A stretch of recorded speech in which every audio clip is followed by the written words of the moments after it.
Son cri était silencieux, mais le désert l'avait entendu. Le soleil frappait l'avion abandonné, brûlant le sable jusqu'à ce qu'il scintille comme du verre. Une jeune femme avançait péniblement sous la chaleur, les pieds nus ensanglantés, la respiration haletante. Le seul tissu qui couvrait son corps tremblant était une feuille de palmier qu'elle avait arrachée des kilomètres plus tôt près d'un vieux moulin. La poussière collait à ses larmes. L'odeur de sang se mêlait à celle de la sueur et de la peur. Chaque pas semblait pouvoir être son dernier. Lorsqu'elle atteignit le ranch de Cole Barrett, le monde semblait déjà devenu blanc. Elle s'appelait Nora Pike. Cole ne le découvrirait qu'au lever du soleil. Personne dans ces contrées n'avait jamais vu une fille courir aussi loin, vivante. Elle se pressa contre le mur rugueux de sa cabane en bois, tremblant si fort que les planches gémissaient sous elle. Quand la porte s'ouvrit, elle se figea. Cole se tenait là, une corde sur l'épaule et un chapeau ombrant son visage buriné. Ses yeux couleur métal se fixèrent sur elle. Il avait vu des bêtes blessées, des hommes mourants, même des raids apaches, mais jamais rien comme ça. Un long instant passa sans un mot. Le vent remplissait le silence, sec et brûlant comme le souffle d'un four. Puis ses lèvres bougèrent, fendues et tremblantes. « S'il vous plaît, murmura-t-elle. Ne me renvoyez pas. » Cole s'approcha doucement, assez lentement pour ne pas l'effrayer, mais assez vite pour montrer qu'il voulait aider. Il déboutonna son vieux manteau de toile et le posa sur ses épaules. Sous ce manteau, il sentait les os aiguisés par la faim et les marques laissées sur elle, qu'aucun être humain ne devrait jamais infliger. Il la guida à l'intérieur. Elle sursauta à chaque bruit, le sifflement des casseroles, le grincement des planches, le frottement de ses bottes. Lorsqu'il prit un chiffon propre et un bol d'eau, ses yeux se remplirent de larmes. « Que t'est-il arrivé » demanda-t-il doucement. D'abord, elle secoua la tête. Puis les mots tombèrent, lourds et brisés, comme des pierres traversant la glace. « Mon père entre chaque nuit. » Sa voix se fissurait comme le ciel avant la tempête, crue et pleine de douleur. Elle s'arrêta, les yeux rivés au sol. « Il n'est pas mon vrai père, » murmura-t-elle, presque étranglée par ces mots. Cole se figea. Ces mots pesaient lourd dans l'air, et même le désert semblait retenir son souffle. Puis elle se mit à pleurer. Pas fort, juste un pleur profond, venu d'un endroit trop loin pour être guéri. Cole s'agenouilla à côté d'elle. Il ne parla pas. Il n'insista pas. Il continua simplement à lui bander les poignets jusqu'à ce que ses tremblements ralentissent. Dehors, un faucon cria au-dessus du canyon, et dans ce son, Cole sentit quelque chose de dangereux s'agiter. Pas de la peur, pas de pitié, mais de la colère. « Tu es en sécurité ici » dit-il doucement. Mais dans un endroit comme le territoire de l'Arizona, la sécurité ne dure jamais longtemps. Et alors qu'il versait de l'eau dans la bassine, une question brûlait dans son esprit. Quand ce monstre viendra la chercher, je spouillerai-je pour l'arrêter?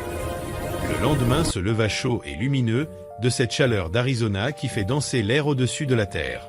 Cole était debout tôt, nourrissant ses chevaux, essayant de faire comme si le monde était encore le même, mais il ne l'était plus. Dans sa cabane, une fille brisée dormait dans son lit, enveloppée dans l'une de ses vieilles couvertures de laine. Ces mots résonnaient dans sa tête, « Mon père entre chaque nuit ». Il ne remarqua pas immédiatement le nuage de poussière à l'horizon, jusqu'à ce que son chien, Jasper, se mette à aboyer vers la grille. Cole plissa les yeux. Un homme arrivait à cheval, galopant vite, soulevant la poussière comme si le diable le poursuivait. Lorsqu'il arriva, Cole savait déjà de qui il s'agissait. C'était Ephraim Pike, le genre d'homme dont les yeux semblaient toujours à moitié ivres, à moitié en colère, le visage rouge par le soleil et la boisson. « Où est-elle » cria-t-il avant même de descendre de cheval. « Ma fille est là-dedans, n'est-ce pas ?» Cole ne bougea pas. Il se tint simplement près de la barrière de corral, les bras croisés, la mâchoire serrée. « Elle n'est pas à toi, dit-il. Et elle ne partira pas avec toi. » Ephraim éclata d'un rire méchant. « Tu crois que je ne viendrai pas la prendre ?» La main de Cole tomba sur le canon de son Colt, juste pour lui rappeler de quel côté de la loi il se trouvait. « Fais un pas de plus, dit-il, et tu rentreras boiteux. » L'homme tenta quand même.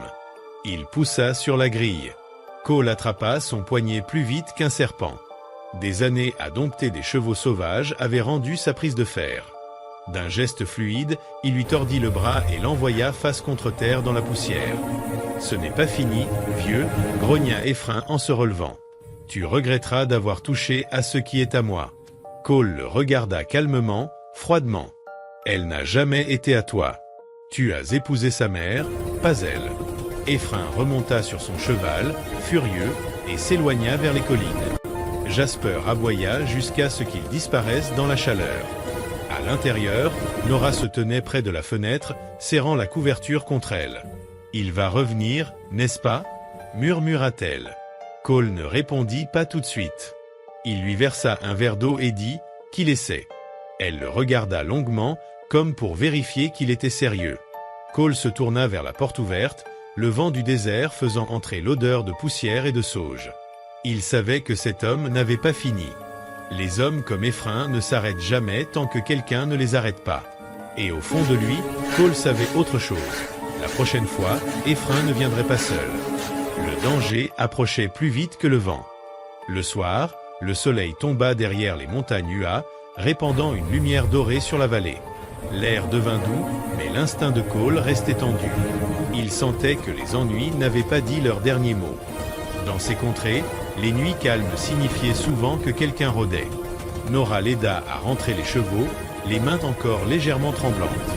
Elle essayait de paraître forte, mais la peur se voyait dans ses gestes.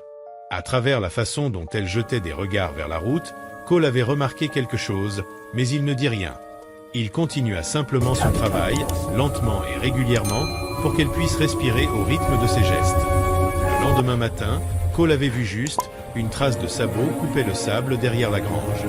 Cette fois, 2 traces. L'une appartenait à Ephraim, l'autre, plus lourde, à quelqu'un qui savait monter à cheval avec maîtrise. Vers midi, ils arrivèrent à la grille. Ephraim criait avant même d'être proche, agitant son revolver comme un prédicateur éméché. L'homme à ses côtés restait silencieux, le visage à moitié caché sous un chapeau noir. Cole reconnut cette posture, ce regard qui scrutait sans bouger la tête. C'était Jeb Crowley, qui avait autrefois été accompagnateur pour la ligne de diligence depuis Charleston.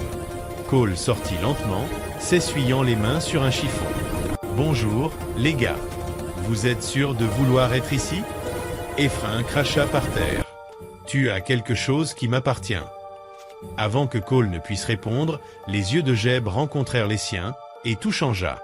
L'homme se figea comme s'il avait vu un fantôme. Jeb se souvenait de cette nuit à Tombstone, celle où Cole Barrett avait sauvé le shérif en neutralisant 3 hors-la-loi en moins de 10 secondes. Depuis, il n'avait jamais oublié ce son de Winchester ni le regard de Cole. Maintenant, face à lui, Jeb recula lentement à cheval. « Non, Ephraim, murmura-t-il. Pas cet homme. Pas aujourd'hui. » Ephraim grogna, rouge de colère. « Qu'est-ce qui ne va pas chez toi ?» Jeb secoua la tête, toujours fixé sur Cole. « J'aime respirer, voilà tout. » Puis il tourna son cheval et partit sans un mot. Ephraim resta seul, furieux, criant dans l'espace ouvert. Cole ne bougea pas, se contentant de montrer les collines. « Tu ferais mieux de t'en aller avant que le shérif n'apprenne à quel point tu as été imprudent. » Ephraim jura une dernière fois et galopa, soulevant la poussière. Quand le bruit disparut, Nora sortit de derrière la grange. « Cet homme, murmura-t-elle. Il a peur de toi. » Cole haussa les épaules. Certaines personnes se souviennent de ce qu'elles devraient. Puis il se dirigea vers la maison, réfléchissant déjà à la prochaine étape. Les problèmes comme Ephraim ne disparaissent jamais facilement. Le soir venu, Cole était sur le porche, son café refroidissant dans ses mains. Il savait ce qu'il devait faire le lendemain, se rendre à Tombstone pour parler à son vieil ami, le shérif. Il était temps de régler les choses correctement. Le lendemain matin, l'air du désert était sec et vif. Cole sellait son vieux cheval bai, attachait une chemise propre à l'arrière et dit à Nora qu'il partirait avant que la chaleur ne s'installe. Elle l'accompagna jusqu'à la grille, le visage pâle mais plus fort que jamais. « Tu es sûr de devoir y aller ?» demanda-t-elle. Il hocha la tête. « Il est temps que la loi entende ton histoire. » Le trajet jusqu'à Tombstone prit presque toute la journée. Le soleil cuivrait la route et des mirages ondulaient sur le sable. Cole connaissait chaque détour du sentier, chaque lit de ruisseau asséché, chaque cachette utilisée par les hors-la-loi. La ville apparut au crépuscule, un ensemble de toits en bois, et le bruit du marteau d'un nouveau saloon en construction à côté du bureau du shérif. L'air sentait la poudre à canon et le café réchauffé trop de fois. Le shérif Tom Grady leva les yeux de son bureau et sourit. « Eh bien, si ce n'est pas Cole Barrett. Je pensais que tu étais resté silencieux à ce ranch. » Cole sourit, fatigué. « Je ne suis pas venu pour parler du temps. Tom, je viens avec l'histoire d'une jeune fille que tu dois entendre. » Il raconta tout. Nora arrivant à moitié vêtue et à moitié inconsciente, ses blessures, ses pleurs, l'homme qui se faisait passer pour son père. Le shérif écouta sans interrompre, serrant la mâchoire à chaque détail. Quand Cole eut terminé, Tom se leva. « Tu as bien fait de l'amener ici. J'enverrai le docteur Harris pour rédiger une déclaration, puis nous obtiendrons un mandat. » Le soir même, le médecin confirma tout. Le shérif partit avec 2 adjoints vers Benson pour arrêter Frank Pike. Cole resta en ville, tournant en rond devant le bureau, observant les étoiles apparaître. Il était presque minuit quand les cavaliers revinrent. Tom descendit de cheval, l'air grave. « Il n'est pas à la maison, dit-il. Le voisin affirme qu'il est parti avant le coucher du soleil pour affaires sur tes terres. » L'estomac de Cole se noua. Il comprit ce que cela signifiait et prit son chapeau et son fusil avant que le shérif ait fini. « Cole, prévint Tom, ne pars pas imprudemment.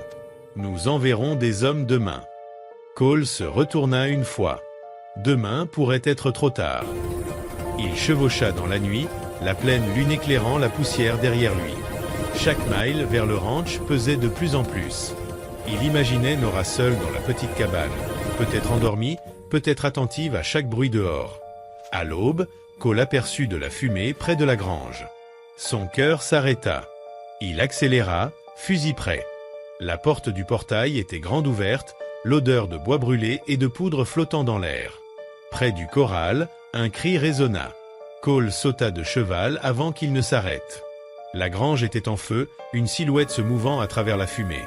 Effrein, les yeux écarquillés, désespéré, tenant un revolver tremblant. Nora était recroquevillée dans un coin, tenant une lanterne comme dernier espoir.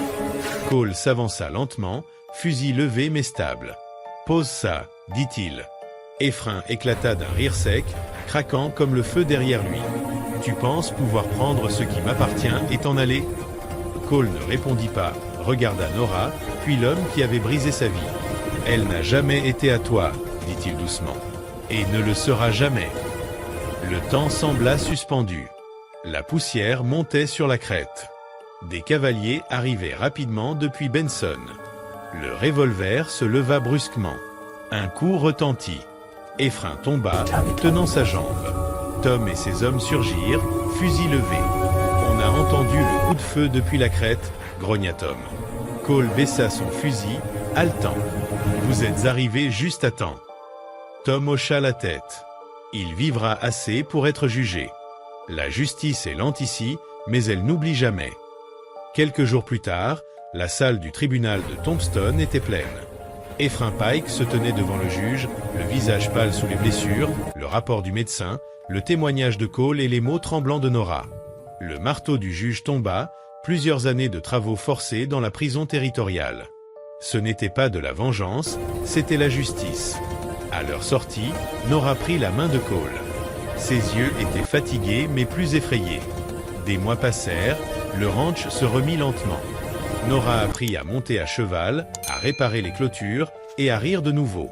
La nuit était calme, peuplée seulement des grillons et du vent dans l'herbe. 9 mois plus tard, un bébé pleura pour la première fois dans cette même cabane où la peur avait vécu. Cole resta à la porte, chapeau à la main, regardant Nora tenir l'enfant contre elle. Ce n'était pas son sang, mais peu importait. Il l'épousa dans la petite église près de la rivière San Pedro, donnant à la mère et à l'enfant son nom et sa maison.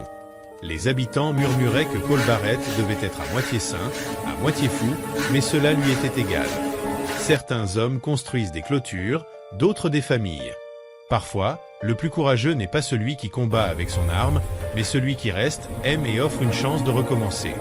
Ainsi, une jeune fille brisée trouva la paix sous le même toit où la peur avait régné. Et vous, que feriez-vous si quelqu'un frappait à votre porte, effrayé et brisé ? Partiriez-vous ou tiendriez-vous votre position ? Si cette histoire a éveillé quelque chose en vous, laissez un like et abonnez-vous pour ne pas manquer la suite des aventures de Cole. Les semaines suivantes s'écoulèrent comme le sable dans un sablier.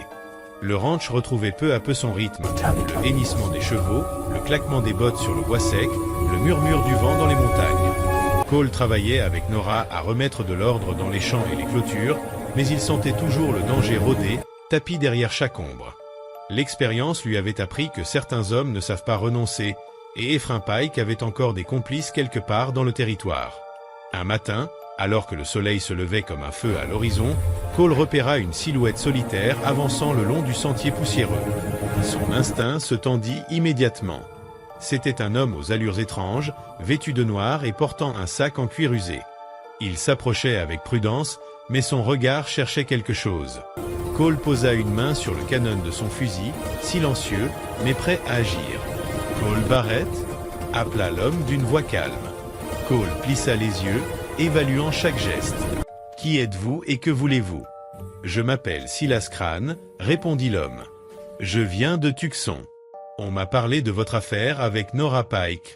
Je pense que je peux vous aider. » Cole haussa un sourcil. « Aider comment ?» Silas sortit une lettre, soigneusement pliée et scellée d'un cachet noir. « C'est du shérif de Tucson. Nous avons intercepté des mouvements suspects. Ephraim n'est pas seul, et il prépare quelque chose de plus grand. Si vous voulez protéger cette fille, vous aurez besoin d'un plan. » Cole prit la lettre, sentant le poids des mots avant même de les lire. Nora, qui avait entendu la conversation, s'approcha silencieusement. Ses yeux reflétaient encore la peur des semaines passées, mais aussi une détermination nouvelle. « Je veux vous aider aussi, » dit-elle doucement. « Je veux apprendre à me défendre, à me protéger. » Cole la regarda longuement, puis hocha la tête. « Très bien. Mais tu dois savoir, Nora, que ce n'est pas un jeu. Dans notre monde, un faux pas peut te coûter la vie. » Les jours suivants, Cole et Nora s'entraînèrent. Il lui enseigna à manier un revolver, à lire le vent pour sentir l'arrivée d'un cavalier, à reconnaître les traces dans le sable. Nora progressait vite, plus vite qu'il ne l'aurait imaginé. Mais à chaque coucher de soleil, elle revenait à la cabane fatiguée, tremblante et silencieuse. La peur était là, mais elle commençait à la dominer. Un soir, alors que la lune éclairait faiblement les collines, un cri déchira le silence. Jasper aboya furieusement, et Cole sut immédiatement que quelque chose se passait. Nora attrapa le revolver que Cole lui avait laissé pour les exercices, tremblante mais déterminée. Ensemble, ils se précipitèrent vers le bruit, le cœur battant. Dans la vallée, un groupe d'hommes masqués approchait du ranch. Au milieu, Ephraim Pike, plus féroce et furieux que jamais, hurlait des ordres. Cole fit signe à Nora de rester derrière lui. Il calcula chaque mouvement, chaque pas, chaque souffle. Le moment de vérité était arrivé. Protéger ce qui était à protéger, coûte que coûte. « Reste derrière moi », murmura-t-il à Nora. « Mais cette fois, tu ne regarderas pas seulement, tu participeras. » Et tandis que les étoiles scintillaient au-dessus d'eux, le silence du désert se rompit par le fracas des sabots et le claquement des armes. Cole Barrett et Nora Pike étaient prêts pour ce qui allait venir.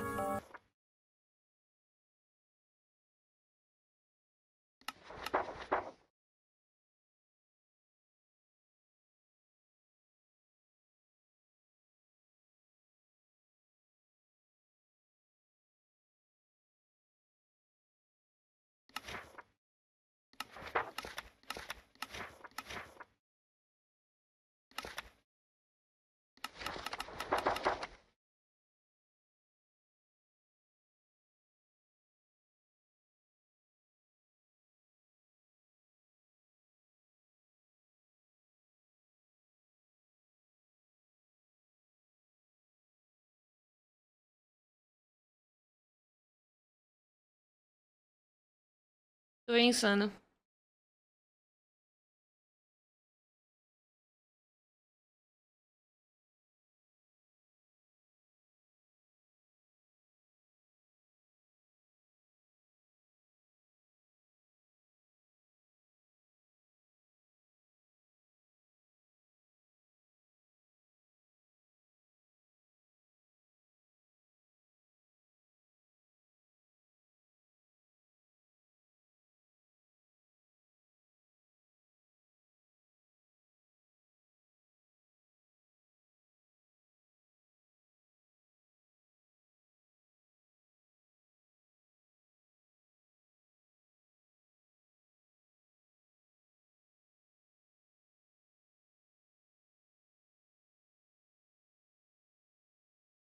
pensando, cara. Porra.